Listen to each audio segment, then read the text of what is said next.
Hey guys, and welcome to my channel. Today we are doing, what if Godzilla was in Attack on Titan? Few months have passed ever since the arrival of Godzilla and the world has changed. The Titans have not been seen and humanity is slowly growing, but some changes as great as this always comes with a dark part. With that out of the way, let's begin this what if. As it left the haze, it snatched Sasha into his mouth. Still exhausted, all she could do was scream as the large lizard scurried off, and oh. Eren shouted. Suddenly, out of nowhere, something rammed itself into Varen, knocking him into 3 large trees. The dust cleared, revealing the attacker. It was Anguirus.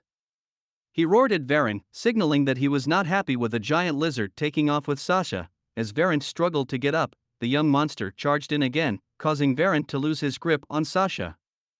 Fortunately, her reptilian guardian had caught her in his paw. Thankfully, she was out cold due to shock. Varen was enraged at this point. Multiple human-sized enemies were one thing, but a single opponent about half his size, he could take on easily. Varen rushed in, snapping his jaws in Sasha's direction.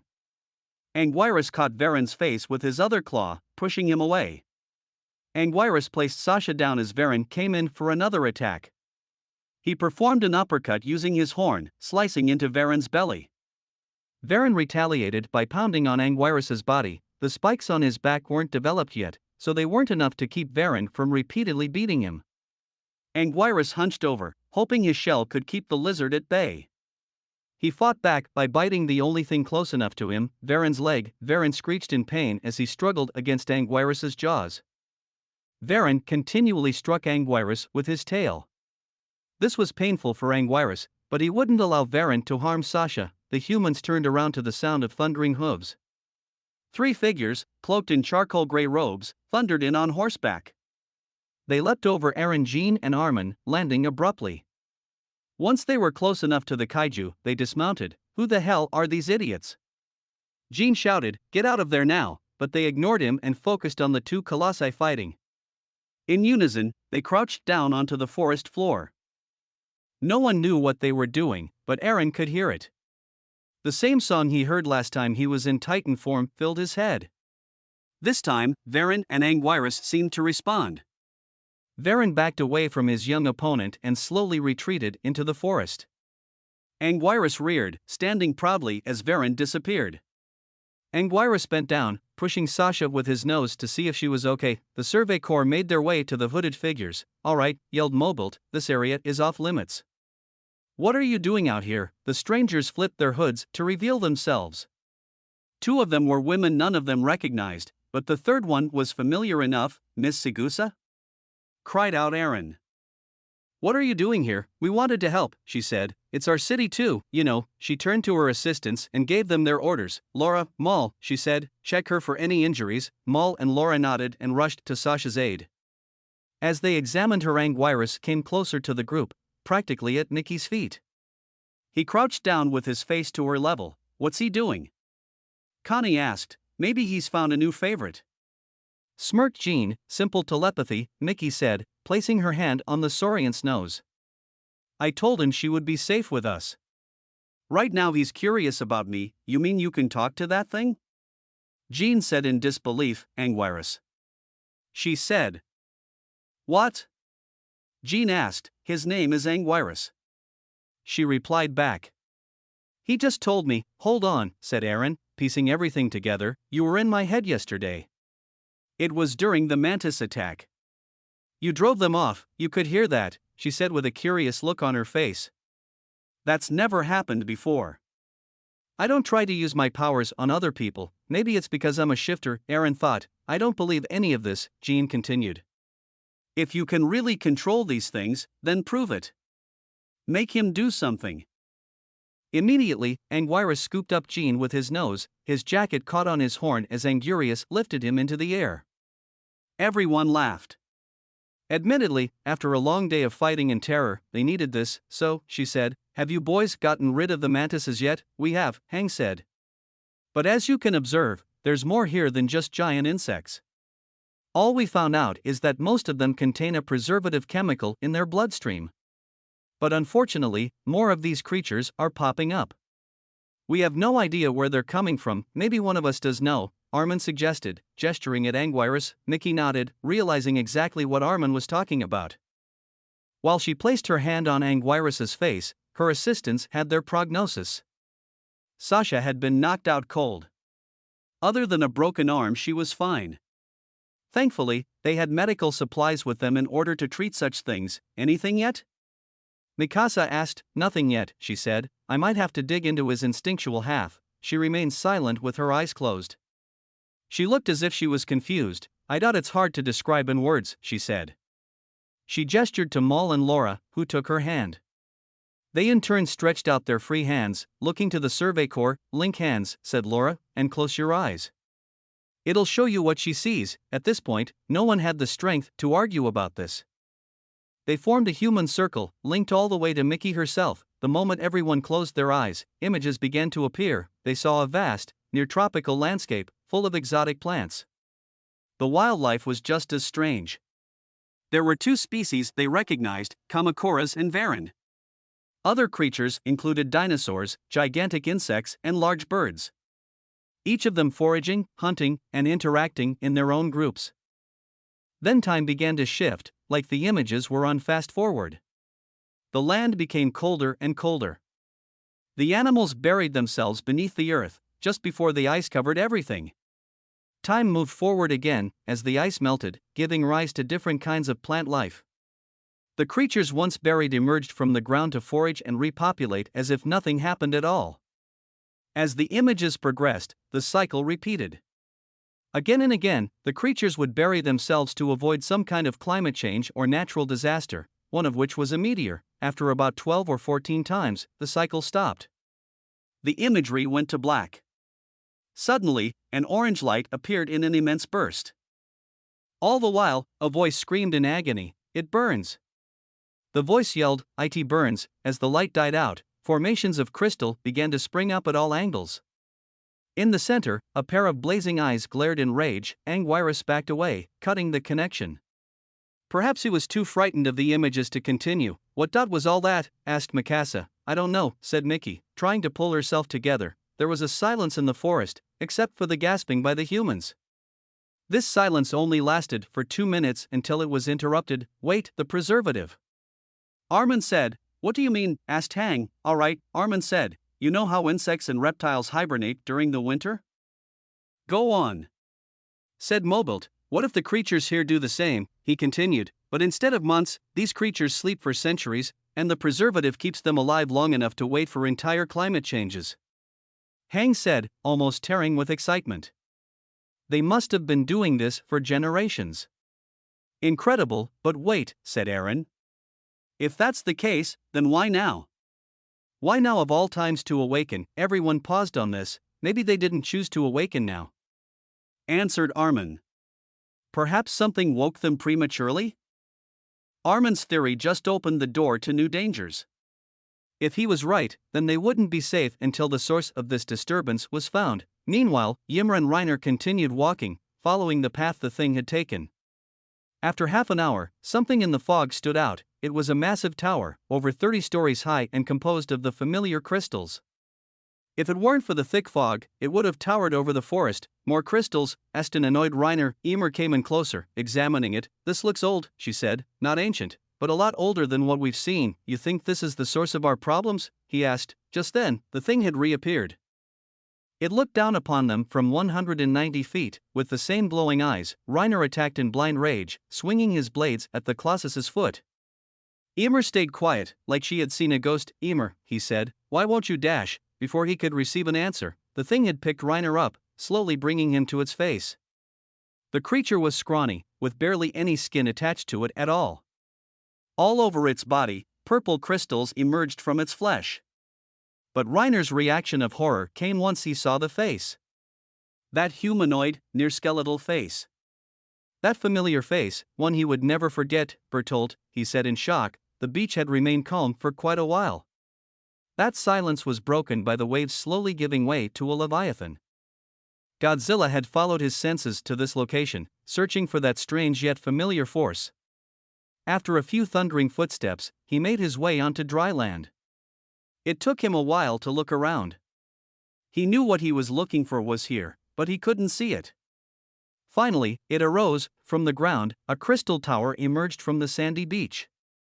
Standing about 240 feet, the crystal glowed with power. This was it. This is definitely what he sensed. It smelled and felt like the radiation he had fed on before arriving in this primitive world. Craving variety, he decided to test this new energy source. Grabbing hold of it with his claws, he drained the energies within as his spines glowed. Yes, this was definitely similar to the radiation he fed from before. As the tower became drained completely, it crumbled to a black dust at his feet. He could get used to this new food source, but as he finished, he sensed it again. There was more of this power here. He advanced forward, slowly entering the forest towards another tower. Meanwhile, Riner looked into the thing's eyes, Berlot's eyes. Same face, same amount of teeth. There was no denying that the face he was looking into was that of the colossal titan. While he was a lot thinner than usual, the changes were drastic. Every exposed muscle on his body had been changed to a purplish red. Bits of skin scattered on his person were pure white. Most drastic of all, purple crystals emerged at random points on his body. It can't be, he said. I saw you die. I watched as you burned to cinders from the predator's blast. The colossal titan's eyes suddenly blazed brightly as he roared at Riner with a primal rage. Obviously, he was still a little touchy about the subject of his own demise. The titan looked back at Riner, who gazed in terror at what was once his friend. Carefully, the colossal titan placed Riner onto the ground. How could this even happen? Ymir said, still trying to grasp what was going on. Slowly, the colossal touched the enormous crystal tower with his hands. The tower glowed brightly as the ground shook. Right at their feet, a small, blue tower about 6 feet tall emerged from the ground beneath them. The titan gestured his hand at the new construct, as if telling them to look at it. Riner and Ymir gazed into it, watching as images started to come together. It showed the battle between Bertolt and Godzilla a year ago. They saw once more as the heat beam cut the legs off the most powerful titan on the planet. Godzilla came closer to the downed colossus, readying his final blast. Riner looked away, not wanting to relive that moment. But Ymir turned his head back. There was something more he had to see. While the majority of Berlot was being obliterated, a small chunk of flesh was launched upwards, thanks to the force from the blast. It continued its way upward due to a gust of wind. It eventually reached the pull of an unseen force that no human noticed that day. Due to an uncontrollable side effect of dimension tide, a dimensional warp was left in the sky where a black hole once entered. The pull from this tear in the universe wasn't strong enough to pull anything noticeable, but the piece of titan flesh was light enough to be sucked into it. Inside the wormhole, Bertolt's flesh floated freely. The only other thing inside this void were streaks of pink lightning that scattered about and pieces of crystalline fragments. As time passed, the healing factor kicked back in, but due to the strange energies, the chunk of titan began to heal unusually. Eventually, the flesh seemed to find a solution to this dilemma. Microscopic, crystal organisms attached themselves to Berlot's remains, forming a symbiotic relationship. As time passed, Berlot's cells and the crystal organisms evolved side by side as the healing factor continued to reform his shape. From his cells and the crystal structures, a new life form was created, the crystal titan. The crystal titan swam through the void, searching for a way back home. To his fortune, a white hole in space opened the void and set him free. Floating through space, he formed a stone covering, protecting him from the elements of space. When 3 months passed on Earth, he made his way back to the planet of his birth. After a crash landing, he treated himself to 2 local humans, which provided him with a familiar sustenance. Once the image ended, the small structure collapsed in on itself. The 2 shifters thought about what they just saw. So, Ymir said, you went through the same portal the great predator emerged from, then you healed alongside those dot things. And returned here. But what's with the crystals? Perhaps it's a side effect, Riner explained. We are inside a crater right now. His landing may have caused a chain reaction, resulting in this tower. Over time the crystals must have grown and spread, like mold on a piece of meat, and the giant creatures? Ymir asked, looking at the crystal titan. Bertolt shook his head. So they're not yours, said Ymir, confused. It doesn't matter, Riner interjected. The point is that our greatest asset is back. More than that, our friend is back. Our mission can continue. With Berlot back at our side, we can finally dash. The Crystal Titan roared at them once more, interrupting their celebration. Then he had a glaring look on his face. Looming down on the shifters, I believe he just objected. Emer said, but the mission. Riner began trying to convince the Crystal Titan. But the Colossus just stomped hard on the ground, the force knocking the two down to the ground. Fine. Emer yelled, what do we do then? Berlot paced his hand onto the tower once more. Like before, it glowed brightly as another structure began to form in front of them. But instead of a tower, this one seemed to resemble Godzilla. They looked at the human-sized replica. Bertolt lifted his foot and smashed it mercilessly into small shards with a single step. Meanwhile, the campsite was not very busy with activity. Soldiers, clergy, and even a monster sat within groups. After what had happened, they needed a rest and time to eat their rations. The only sound that could be heard was the sound of utensils and chewing, the loudest being from Sasha. That changed very quickly though. Anguirus had been struggling with a large tree branch. As he pulled and tugged, twigs and leaves fell onto Sasha, covering her with plant debris. There were more leaves than stew in her bowl at this point. After one final pull with his teeth, he managed to dislodge it from the tree. He then dragged it to a spot right beside Sasha, accidentally pushed her off her seat in the process. He gnawed away at the leafy greens as she picked herself up. Okay, that's it, she shouted. Why me? Just answer me, why am I stuck with this thing? Anguirus backed away slowly like a child being scolded at. He was a little frightened by her tone. Geez, Sasha, Connie said, you could cut him a little slack. He just saved your life an hour ago, but why am I the one stuck with him? She demanded. He likes you. Mickey answered, barely keeping her eyes off her bowl, and here I thought Sasha became an adoptive monster mother. Jean laughed. Right before Sasha was about to strike Jean, Mickey continued, imagine you're an infant, she said, alone in an alien world without any of your kind in sight. Who do you associate with? Not anything that'll try to eat you, that's for sure. But you come across someone who doesn't attack you, and eats the same things you do. You'd associate more with them than anything else. What does food have to do with it? Mikasa asked. When I read his mind, Mickey continued, he said how much you smell like plants, scent and diet-based imprinting, said a very excited Hang. This place has everything. So because I ate produce and landed in a vegetable stall yesterday, I'm some kind of lizard nanny? Sasha groaned, more or less. Said Lara, I think we're missing the big picture here. Said Aaron. Instead of discussing parental instincts, we should be focusing on the crisis involving gigantic monsters roaming our forest. Hard to tell what's causing them to wake up, Mobold answered, but the good news so far is that they aren't that hard to kill. At least they won't be too much trouble in the future, thank Deliverance for that. Maul said, taking another bite, so that's it? Aaron said, his voice getting more and more furious. We just go back without stomping them out for good?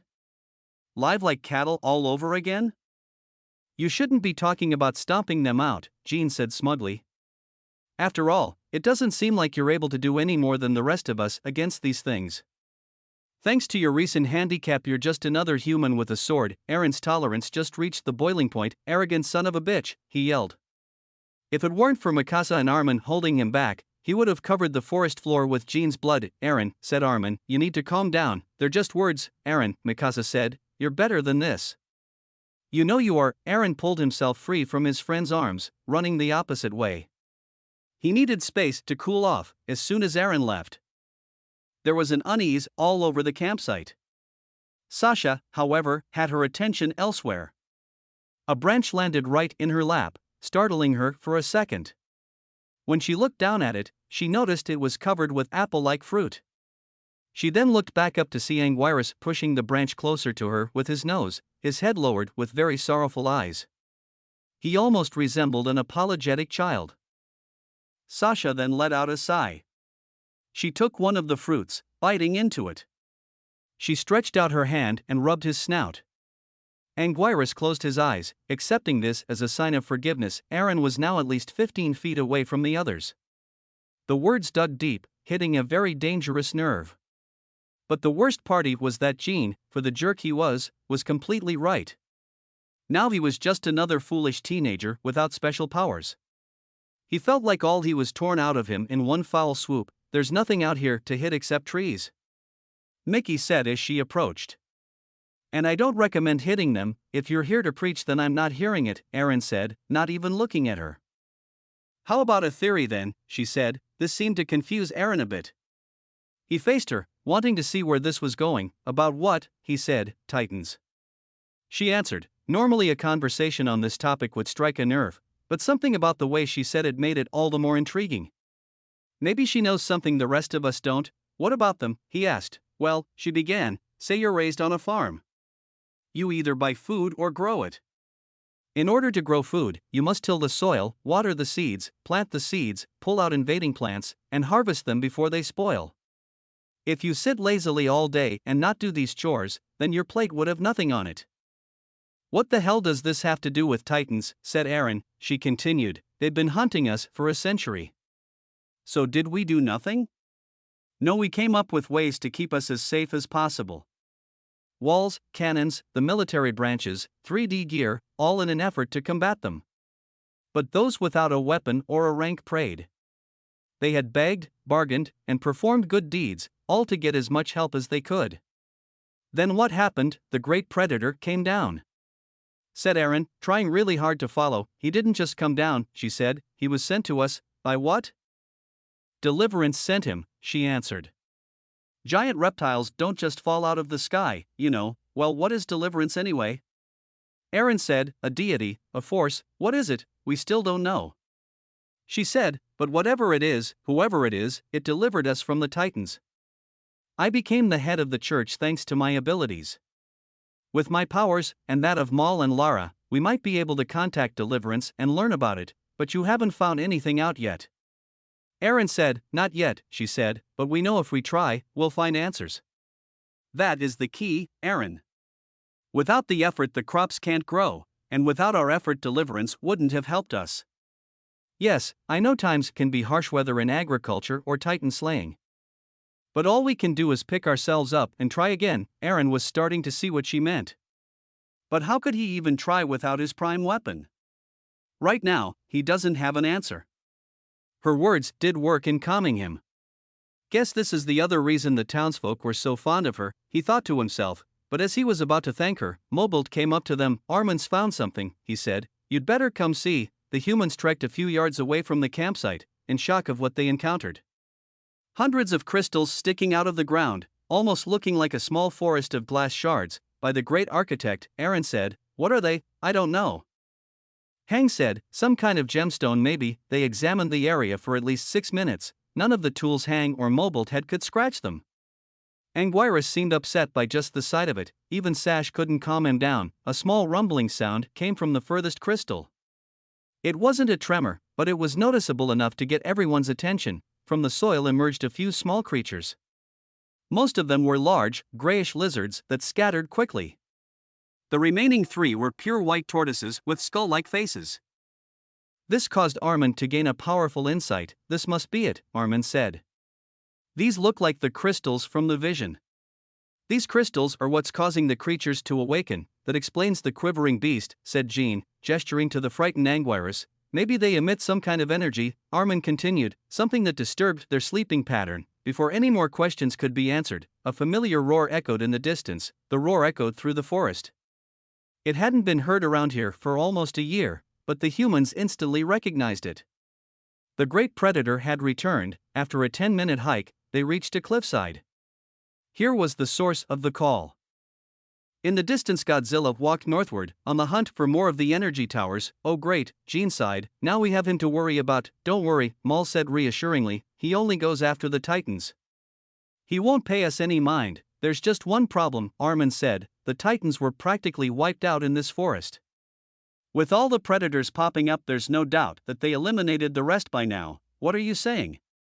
Connie replied, so if there are no Titans left here, Hang pondered, then what is he after? Moblet finished. They checked their view of the area, seeing if they could spot something. Mikasa was the one who noticed it. She pointed out 3 crystal towers north of him. That's where he was headed. He came to the closest one and fed from it, just as he did earlier. Well, Moblet asked the three priestesses, what's he doing? I have no idea. Mickey replied, I've never seen anything like it. They watched as he drained the power from the crystal, reducing it to ash. Maybe it's some kind alternative food source, Hank theorized. A secondary method of gaining the energy needed to survive. Incredible. I've never seen anything like it in animals or Titan. That still doesn't begin to explain what is causing them to crop in the first place. Moblet said crossly, will you just let me have my fun for once, Moblet? Hang complained. Aaron ignored the arguing eggheads and watched the colossal beast thunder across the forest. He honestly didn't know what to think right now. On the one hand, this was the creature that had allowed the second age of mankind to grow, but on the other hand, this beast had done what Aaron believed to be his own true purpose, eliminate the Titans. With them all gone, he had no outlet for his anger. His feeling of confusion had dimmed thanks to Lara and Maul.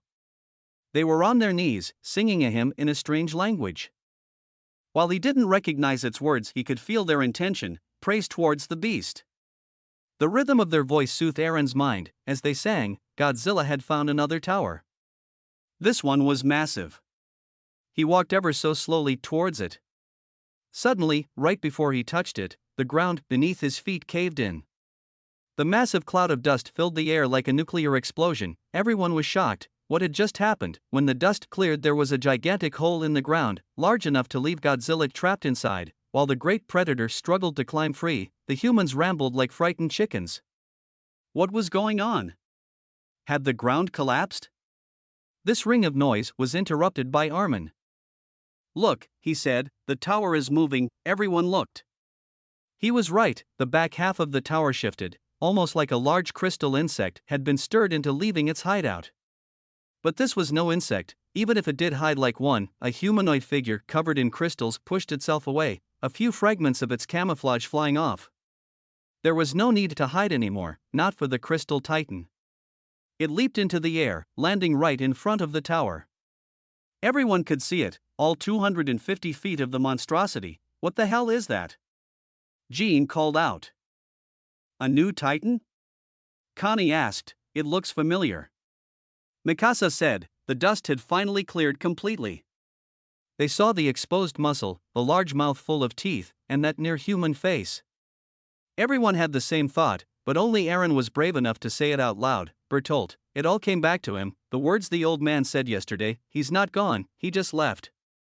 Left for a short time, went way up north. The trip changed him to something terrible too. Stabbed you in the back, he did, and he'll be stabbing it again. That's it for this part. I hope you guys enjoyed this part. If you want more, like this video, hit that notification bell, and maybe even give a comment on your thoughts on the video. With that being said, I'll see you all in the next video.